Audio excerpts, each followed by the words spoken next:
Earlier this week, Trump indicated in a Truth Social post he would declare a national emergency and utilize the U.S. military assets to carry out mass deportations of undocumented migrants.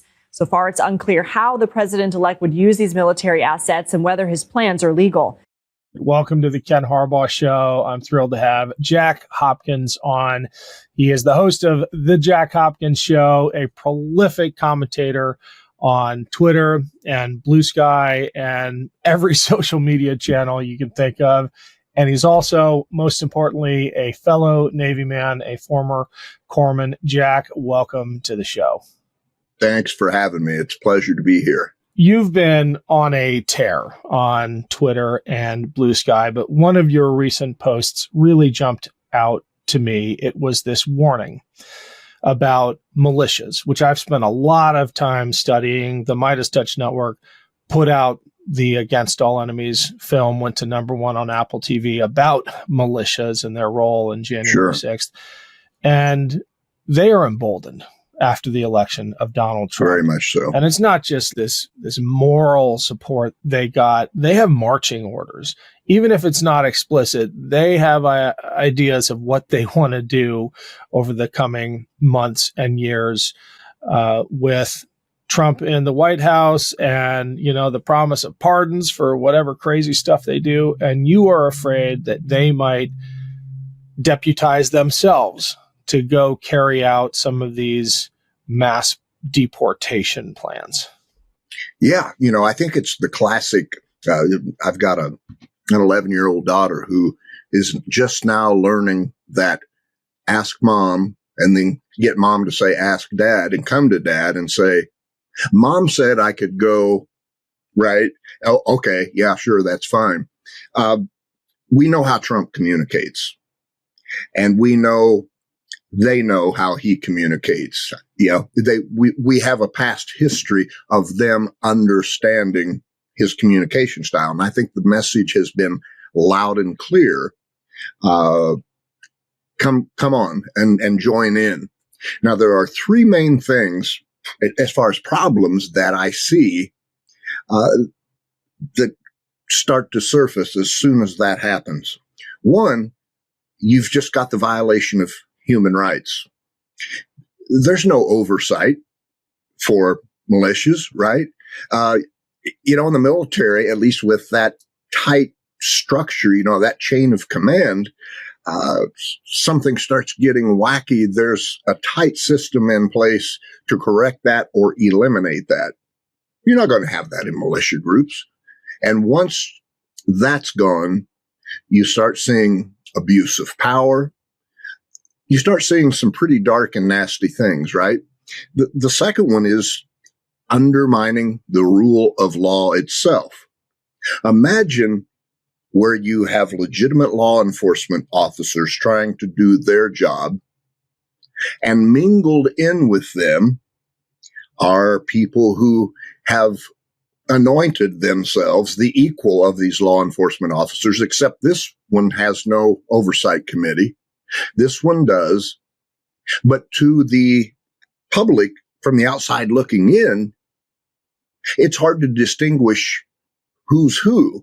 And so there begins to be this erosion of trust in all law enforcement.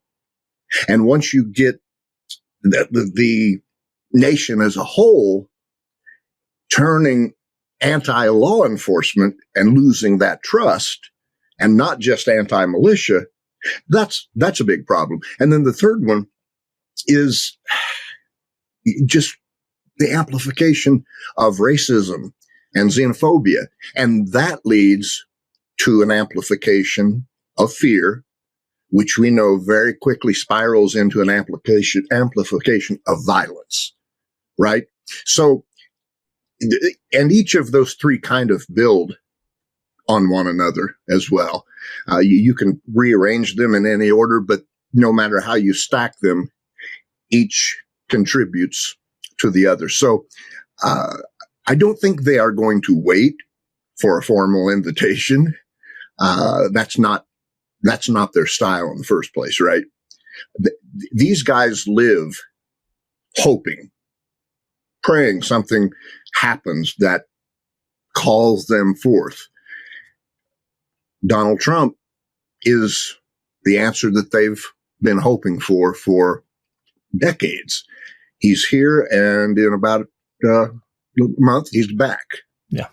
There's another cloud hanging over all of this, which is the promise of presidential pardons for the January 6th insurrectionists, which has a direct impact on the thinking and the ambition of these extremist groups, because they see it as permission in advance for the more extreme tactics they want to adopt. Oh, sure. Even if they're wrong, even if that's a line too far, a bridge too far for even Donald Trump, I'm telling you, the people in these organizations see the pardons of the head of the Oath Keepers, Stuart Rhodes, or the head of the Proud Boys, the architects of some of the worst violence at the Capitol on January 6th. And they're like, all right, gloves are off. Even if local law enforcement drops the hammer on us, the president's got our back.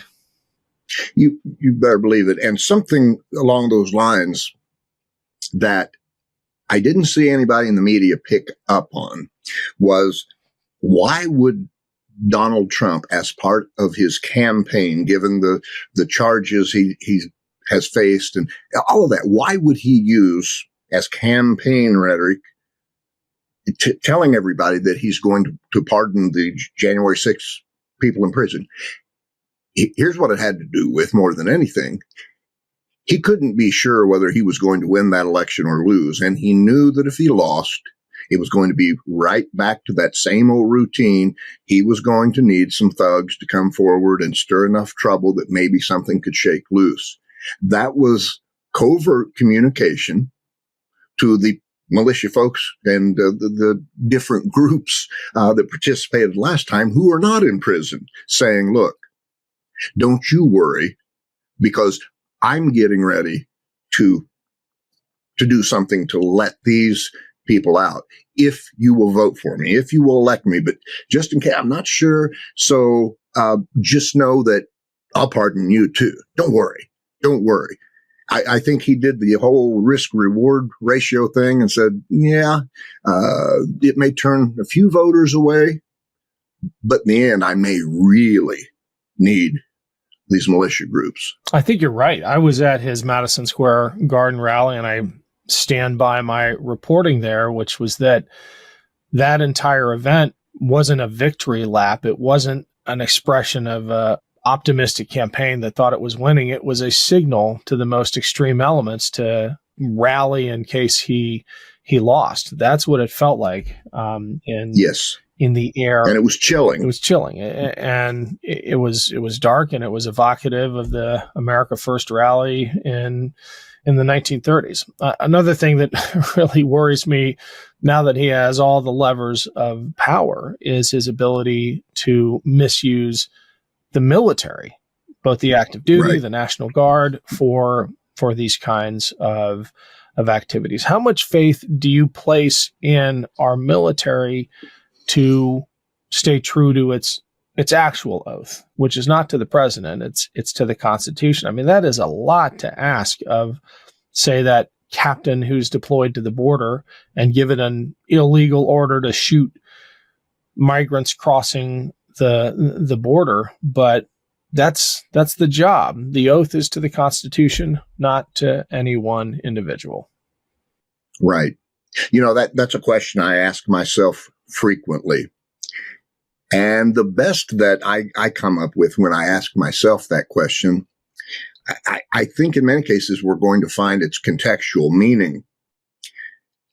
If you are someone who's in that position to make that call, although this is not the way it's supposed to work, I think that's when peer influence of the people you are in charge of, you know, if you've got a bunch of head knockers out there who are freely letting it be known who they support, what they'll do for him, and now all of a sudden you, as the person in command, is getting ready to tell them, don't do what the president of the United States is asking us to do.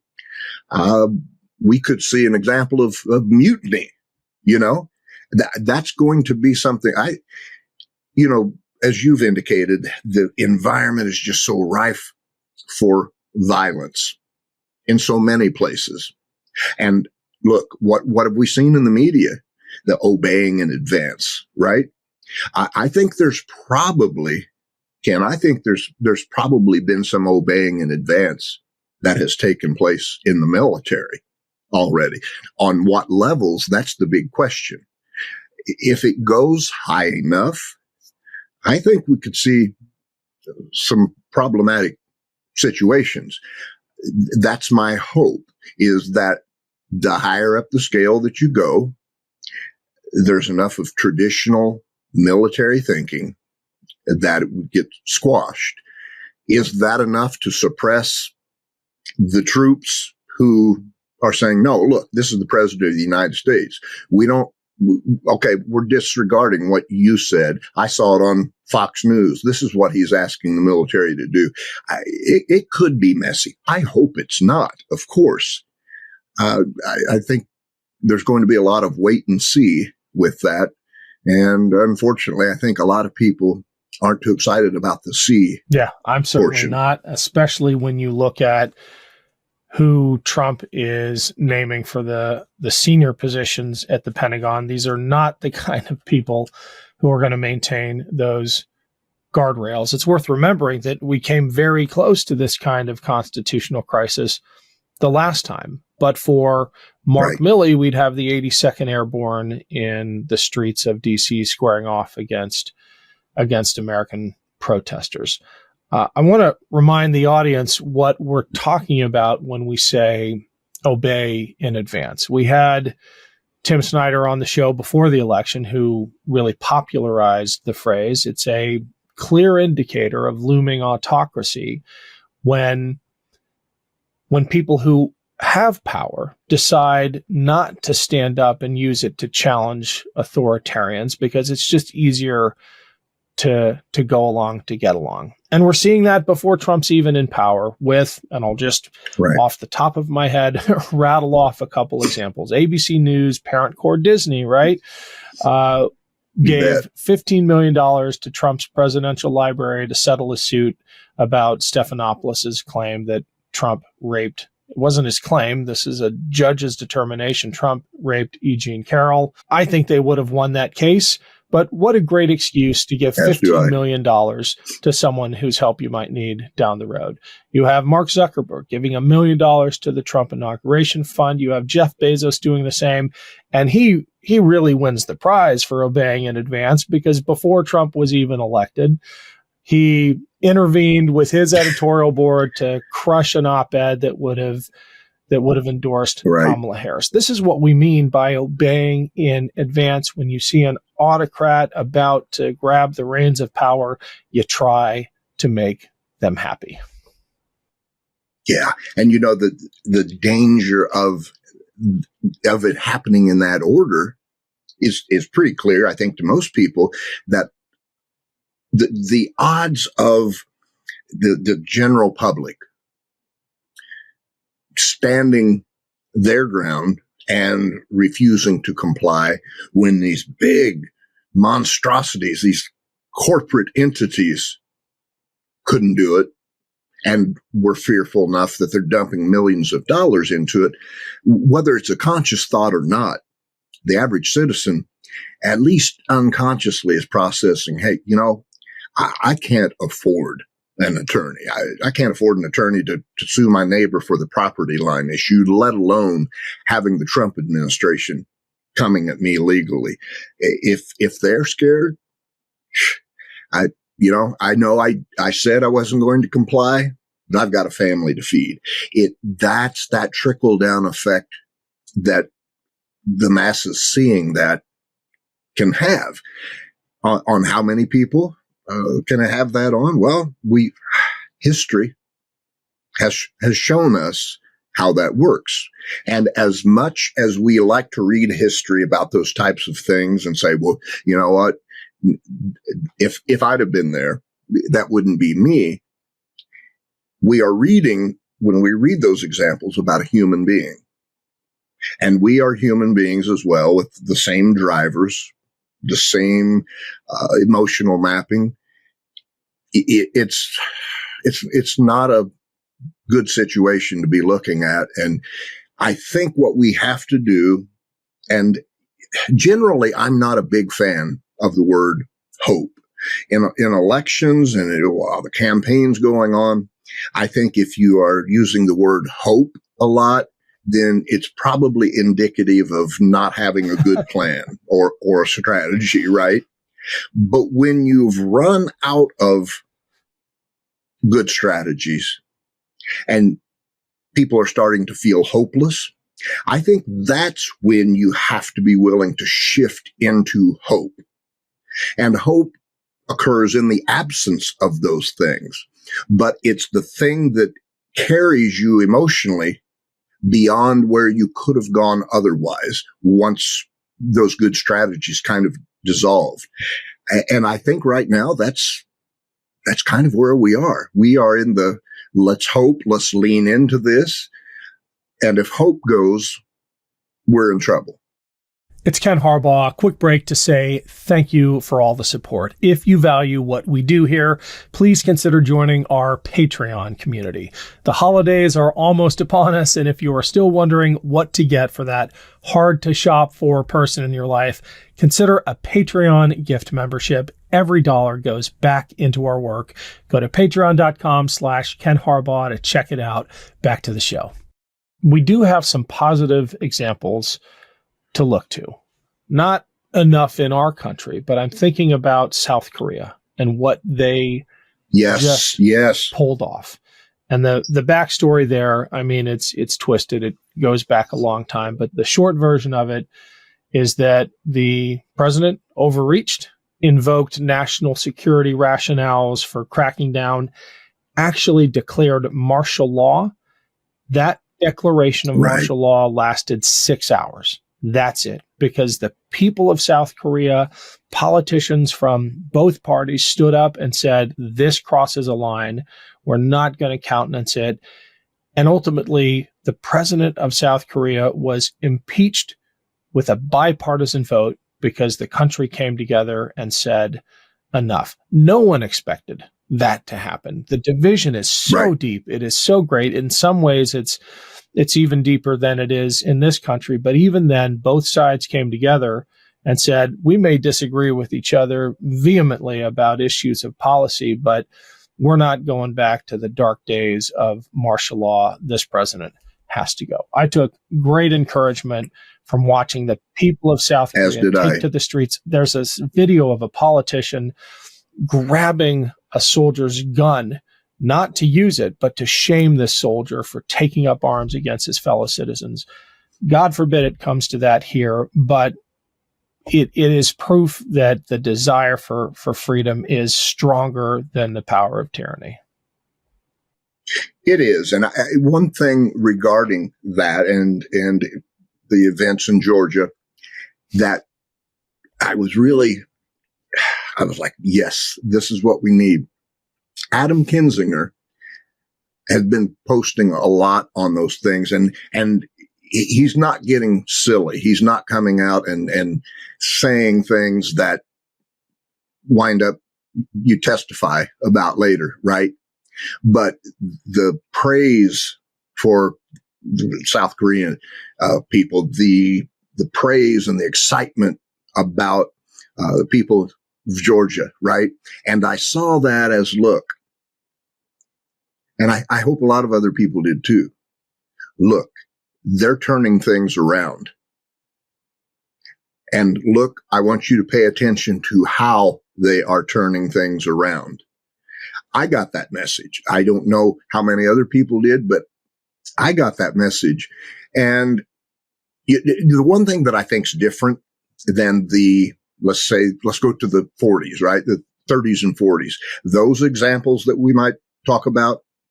One thing that's different today that I think might be the tipping point, what they didn't have then that we have now is the internet and social media, where regular everyday citizens who, before they got on social media and developed a fairly decent sized account, nobody knew their name. But in some cases, we've got people out there with followers 1 million plus who have kind of become stars in their own way on the social media world. You know, you hit 1 million followers today. That's kind of how people look at you.